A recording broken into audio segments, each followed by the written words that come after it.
ఇంతవరకు మనం దీని గురించి చెప్పుకున్నాం. Is, am, are, has, have, does, do, ఈ మూడు మనం ఎలా వాడుకుంటామని చెప్పుకున్నాం. And while we were learning these and the usage of these words, we call them as the main thread to combine the words. If this main thread is not there, the combination is not a combination. The garland is not a garland at all. So now, so also the words, there are other words also there, without which we cannot imagine to form the garland. To knit the garland, we cannot imagine, we cannot do it. And what are they? Go, eat, sleep, think, remember, run, speak and like. ఇవేనా? ఇన్నే ఉన్నాయా? There are many lakhs of words. ఇలా మనం చెప్పుకుంటూ వెళ్తే ఎన్నో ఉన్నాయి. కొన్ని నేను ఇక్కడ ఎగ్జాంపుల్గా రాశాను. A few words I have written. Those which you know. Remember word, you know it. Think word, you know it.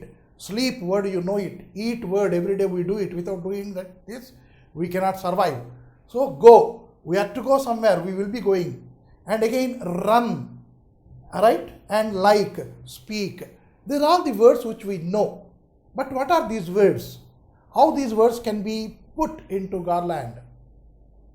అంటే మాటల సమాహారం ఎట్లా తయారు చేయాలి మనకి తెలుసును, ఈ వర్డ్స్ తెలుసును, కానీ ఎంత తెలుసో మనం ఇప్పుడు తెలుసుకుందాం. మనకి ఇది గో అనగానే మనం చెప్పేస్తాం, వెంటనే చెప్పేస్తాం అది క్రియ సార్, వెర్బ్ సార్ అని చెప్పేసుకుంటాం. Right? Agreed, it is a verb only. Without this a word cannot be, a sentence cannot be formed. This also we know it. కానీ ఇక్కడ రాసిన 8లో ఎన్ని ప్రకారాల వెర్బ్స్ ఉన్నాయి? That is the main thing what we are to learn today.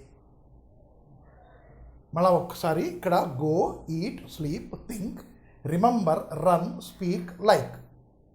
8 words రాశాను. 8 కూడా మీరు వెర్బ్స్ అని చెప్పారు. I do agree with it, very good. But how much do we know about these verbs? How much each of the verb can be used? To what extent it can be used?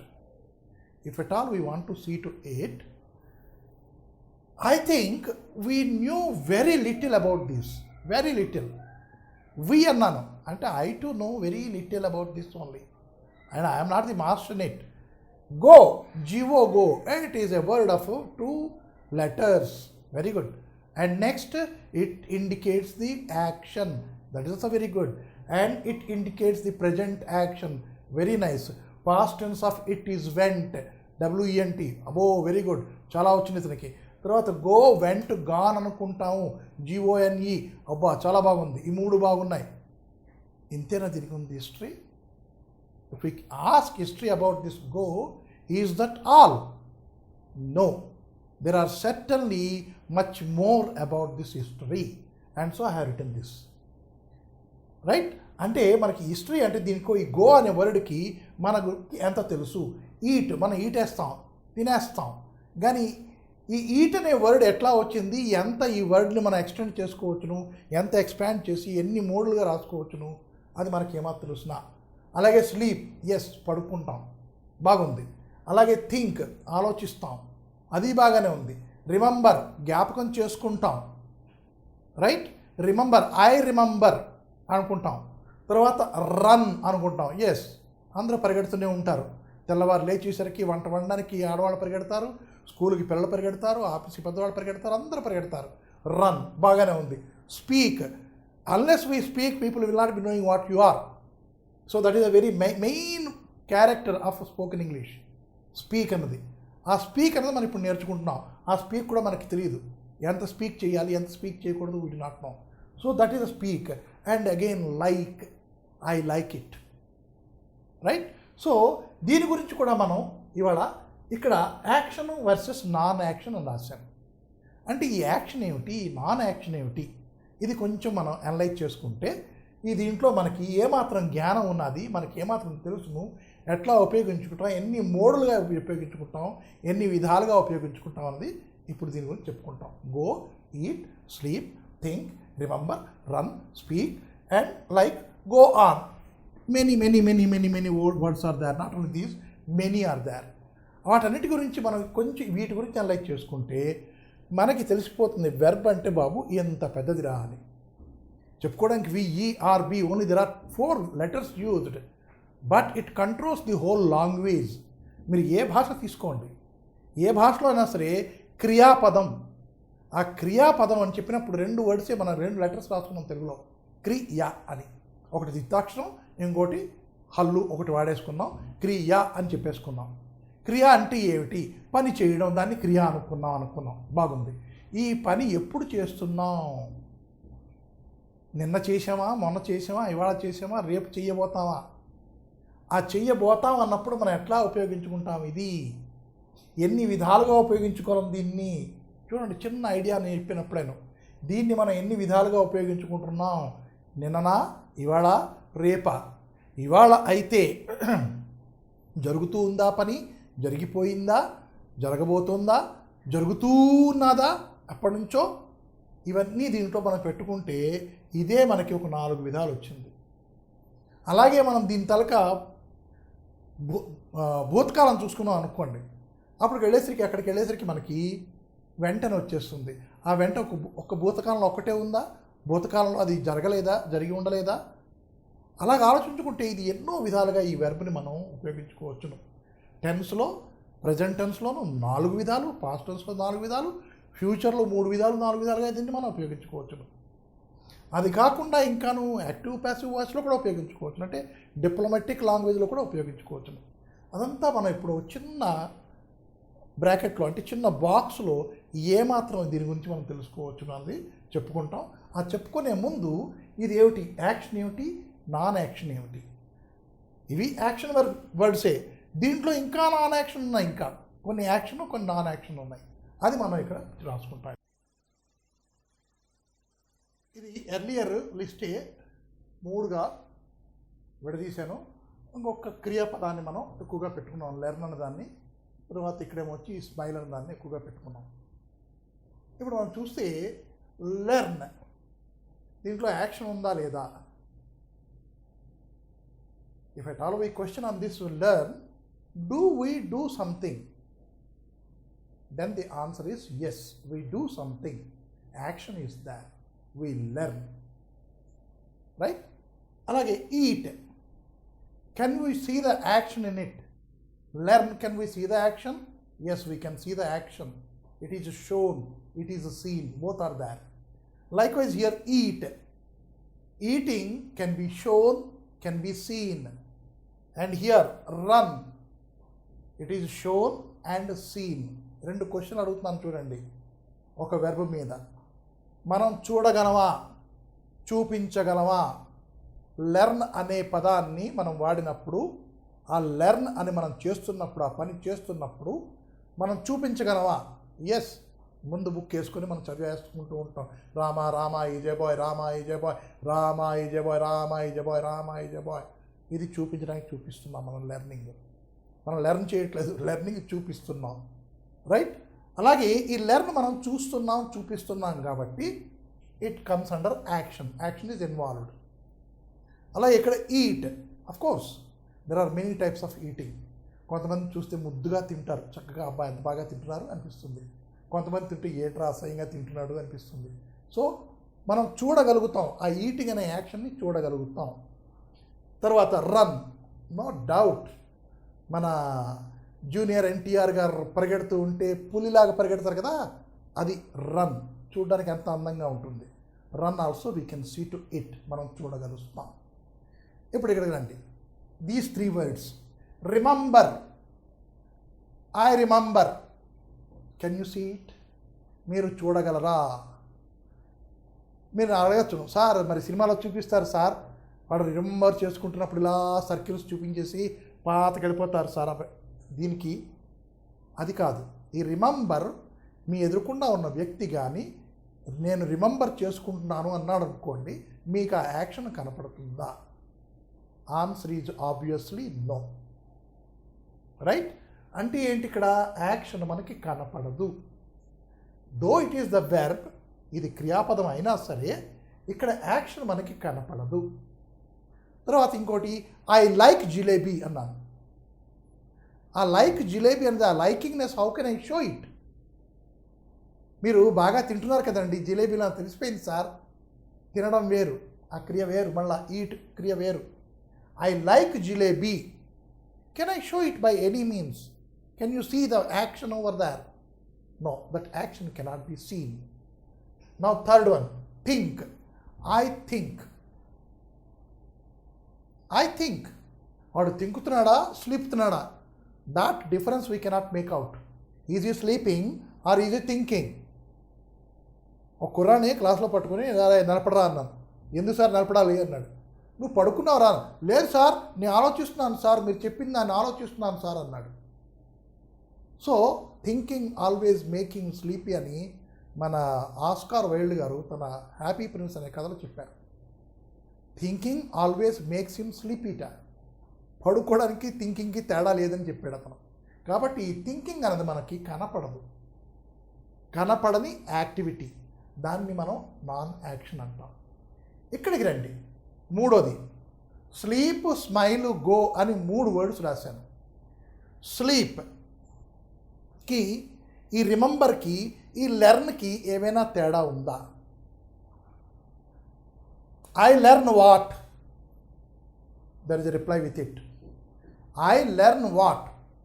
I learn a story, I learn a poem, I learn a letter, I learn a mathematics, I learn a problem, I learn how to solve it. Answer వచ్చింది, right? మళ్ళీ ఇక్కడ అడుగుదాం, I remember what? I remember your name. ఇమ్మీడియట్గా వచ్చింది answer. I remember your name, I remember your number, I remember the route for the house. ఇవన్నీ మనకి జ్ఞాపకం ఉంటాయి. ఐ రిమెంబర్ అంటే ఏంటి? వాట్ అన్నప్పుడు మనకి దీనికి ఆన్సర్లు వచ్చాయి కదా. Same manner I sleep what? The question it self is absurd, meaningless. అంటే వాట్ డూ ఐ స్లీప్ అని అడిగాడు అనుకోండి, అతను ఒక పెద్ద మూర్ఖ మహారాజు అని అర్థం. ఏమంటే వాట్ డూ ఐ స్లీప్ మీనింగే లేదు దానికి ఆన్సర్ రాదు. చూస్తున్నారా ఇప్పుడు? ఇవన్నీ ఉన్నాయి ఇక్కడ. 9 వర్డ్స్ రాశాను. ఈ 9 వర్డ్స్లోనూ మనం అన్ని క్రియాపదాలని చెప్పుకున్నాం ఇందాకలా. ఇక్కడ ఉన్నప్పుడు దాన్ని విడివిడిగా ఇప్పుడు రాసేసరికి మనకి ఈ రెండింటిలో ఉన్న తేడా తెలిసేసరికి కొంచెం చిన్న పెసర అనిపించింది. ఎస్, దేర్ ఇస్ సంథింగ్ అని. అలాగే ఇక్కడికి దీనికి తేడా చూసేసరికి yes, verb is not a simple thing to learn about.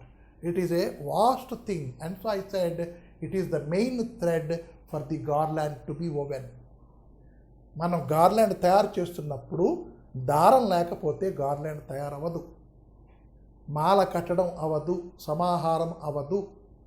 ఆ హారం తయారవడానికి దారం ఎట్లా ఉండాలో క్రియాపదం అట్లాగే ఉంటుంది. అది ఈజ్ కానివ్వండి, డూ కానివ్వండి, డజ్ కానివ్వండి, హ్యావ్ కానివ్వండి, హ్యాస్ కానివ్వండి, మే కానివ్వండి, కెన్ కానివ్వండి, ఏమైనా అవనండి. లేదు అంటే ఈ లెర్న్, ఈట్, రన్ కానీ, రిమెంబర్, లైక్, థింక్ కానీ, స్లీప్, స్మైల్, గో కానీ ఏమైనా అవనండి, అది ఉండి తీరాలి. అది వెర్బ్ తాలూకా మొట్టమొదటి పరిచయం. దాన్ని మనం పరిచయం చేసుకున్నాం. వర్డ్ని చేసుకున్న తర్వాత ఇప్పుడు దాంట్లో రకాలు మనం చూసేసుకునేసరికి ఇక్కడ ఈ యాక్షను, నాన్ యాక్షను మనకు క్లియర్గా కనపడింది. అదే కాకుండాను అక్కడ ఇంకోటి ఏదో పెద్ద విధానం, వేరే విధానంగా ఉన్నది. అదేంటిది? స్లీప్. దాని మీద వాటితో క్వశ్చన్ అడగలేకపోతున్నాం. అలాగే ఇక్కడ remember, what do I remember, what do I like, what do I think? We are getting answers here with what. అలాగే ఇక్కడ కూడా we are getting what do I learn, what do I eat, what do I. Now when we say learn, what do we learn? We have the question, very correct question we have. In the same manner, what do we eat? అంటే eat చేసేవాడు ఒకటి ఉన్నాడు, eat చేయబడేది ఒకటి ఉంది. అలాగే learn, మనకి learn చేసేవాడు మనం ఉన్నాము, ఏమిటి లెర్న్ చేస్తున్నాం అది ఉన్నది. 2 ఉన్నాయి అక్కడ. Here also same thing. Right, what do I right? A letter. I రాసే ఆయన ఉన్నాడు, లెటర్ రాయబడింది కూడా ఉన్నది. ఇక్కడ 2 ఉన్నాయి. Same thing. Read also, that is one who reads, it is there. What does he read? It is there. Both things are there. That means certain verbs are involving 2 things. One is subject, the other is object. అంటే చేసేవాడు, చేయబడేది 2 ఉన్నాయి. అంటే ఈ క్రియ దాని తాలూకా ప్రభావాన్ని ఇంకొకళ్ళ మీద వేస్తుంది. మళ్ళా చెప్తున్నాను, ఈ క్రియ దాని తాలూకా ప్రభావాన్ని ఇంకొకళ్ళ మీద వేస్తుంది. ఆబ్జెక్టు సబ్జెక్టు మనకొద్దు, అది పక్కన పెట్టండి, అది గ్రామర్లో చెప్పుకోవాలి మనం. Yes, repeat. లెర్న్, ఈ వెర్బ్, ఈ క్రియాపదం, ఈ పదం అక్కడ రెండింటినీ కలుపుతోంది. ఏమిటా రెండు? ఒకటి చేసేవాడు, రెండు చేయబడేది. ఈ రెండింటిని అంటే ఏంటి? దీని ప్రభావం, ఈ లెర్న్ అనే ప్రభావం ఇంకొక దాని మీదకి పాస్ అవుతుంది. అలాగే ఇక్కడ ఈట్ అనే ప్రభావం, ఈట్ తాలూకా ప్రభావం అన్నది ఇంకొకళ్ళ మీదకి పాస్ అవుతుంది. చేసే ఆయన ఒకడు ఇంకొకళ్ళకి పాస్ అవుతుంది. 3, రైట్. ఈ రైట్ అనేది కూడాను సేమ్. ఇది చేయబడేది, తర్వాత చేసే ఆయన చేసేస్తాడు, దాని ప్రభావం ఏమొచ్చి చేయబడే దాని మీదకి ప్రసరించబడుతుంది. మనం చెప్పుకున్నప్పుడు లెర్న్, ఈట్, రైట్, రీడ్ ఇవన్నీ కూడా ఒకటి ఇటుపక్క చేసే ఆయన్ని, ఆ చేయబడేదాన్ని, ఈ రెండింటినీ కలిపి వాడతాం ఈ క్రియలు. అంటే దీని తాలూకా ప్రభావం రెండో దాని మీద పడుతుంది. ఎందుకు ఇంత క్లియర్గా చెప్తున్నాను అంటే, మళ్ళీ ఇక్కడ చూసినప్పుడు అదే పదాలు మనం ఇక్కడ చూస్తాము. Sleep. Suppose I'm sleeping, I sleep now, I sleep. So who is enjoying that sleeping? Is it me or somebody else? It is not you. The enjoyment of sleeping, I am getting it. Right? It is not you. అంటే ఈ క్రియ తాలూకా ప్రభావం రెండో ఆయన మీద పడదు. ఇది చేసే ఆయన, దాని తాలూకా ప్రభావం కూడా అతనే అనుభవిస్తాడు. ఈ చేసే ఆయన దీని తాలూకా ప్రభావాన్ని తనే అనుభవిస్తాడు. అలాగ క్రియలు రెండు విధాలుగా మనం వేరు చేసుకోవచ్చును. ఒక క్రియలోను ప్రభావం ఒకతని మీదకి వెళ్తుంది, చేసే ఆయన ఒకడు. ఇంకో క్రియలోను చేసేవాడు ఆయనే, దాని ప్రభావం కూడా అతనే అనుభవిస్తాడు. Right? Sleep, smile, laugh, weep ఇవన్నీ ఉన్నాయి చూడండి. తర్వాత run. If at all I'm running, some other people will not be getting the pain of the legs. No, అతనే రన్ చేస్తాడు, అతనికే లెగ్స్ పెయిన్ అవుతాయి. రైట్? జంప్. ఆ జంప్ కూడా అంతే, అతనే జంప్ చేస్తాడు, అతని ఆ ప్రభావం కూడా అతనికే పడుతుంది. ఇలాగ మనం క్రియలని రెండు విధాలుగా మనం చెప్పేసుకున్నాం. ఇవి యాక్షన్ నాన్ యాక్షనా? కాదు. ఇవి యాక్షను, ఇవి నాన్ యాక్షన్ అని చెప్పుకున్నాం. అలాగే ఇవి కూడా యాక్షనే. ఈ స్లీప్ అనే యాక్షన్ మనకు కనపడుతుంది, రన్ అనే యాక్షన్ మనకు కనపడుతుంది, స్మైల్ యాక్షన్ కనపడుతుంది, గో యాక్షన్ కనపడుతుంది. వేరాజ్ రిమెంబర్, లైక్, థింక్ ఇలాగ ఇంకా ఎన్నో ఉన్నాయి. నేను ఎగ్జాంపుల్గా 3 చూపించాను, కానీ ఇంకా ఎన్నో ఉన్నాయి. వాటన్నిటికీ కూడాను మనకి యాక్షన్ కనపడదు. ఎందుకు ఇంత క్లియర్గా చెప్తున్నాను అంటే, ఇది యూసేజ్ మనం తప్పుగా ఉపయోగించుకోకూడదు. చాలామంది వీటిని చాలా తప్పుగా ఉపయోగిస్తారు, అందుకు చెప్తున్నాను. స్లీప్, స్మైల్, గో, రన్ వీటికి సబ్జెక్టు ఆబ్జెక్టు ఉండదు. అంటే చేసే ఆయన ఒకడే, దాని ప్రభావం అనుభవించేవాడు ఒకడే. అలాగే ఇక్కడ లెర్న్, ఈట్, రైట్, రీడ్ ఇలా కొన్ని క్రియలు ఉన్నాయి. ఇది చేసే ఆయన వేరు, దాని ప్రభావం పడుతుంది, అతను అనుభవించేవాడు వేరు, ఇద్దరు ఉంటారు. రైట్? మనం దీని పేర్లు ఏం చెప్పుకోకర్లేదు, కొంచెం జ్ఞానం చెప్తున్నాను. ఇది ట్రాన్సిటివ్ వెర్బ్ అంటారు. ఎందుకంటే దాని తలక ప్రభావాన్ని ట్రాన్స్ఫర్ చేస్తుంది కాబట్టి ఇట్ ఈజ్ ట్రాన్సిటివ్.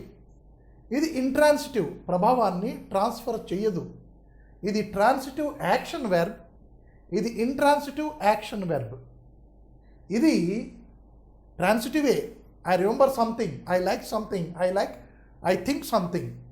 ఇక్కడ రెండు ఉన్నాయి ప్రభావాలు, కాబట్టి ఇది ట్రాన్సిటివ్ నాన్ యాక్షన్ వెర్బ్. ఇది యాక్టివిటీ కనపడదు మనకి. ఈ రిమెంబర్లోను వీటిలో యాక్టివిటీ మనకి కనపడదు. రైట్?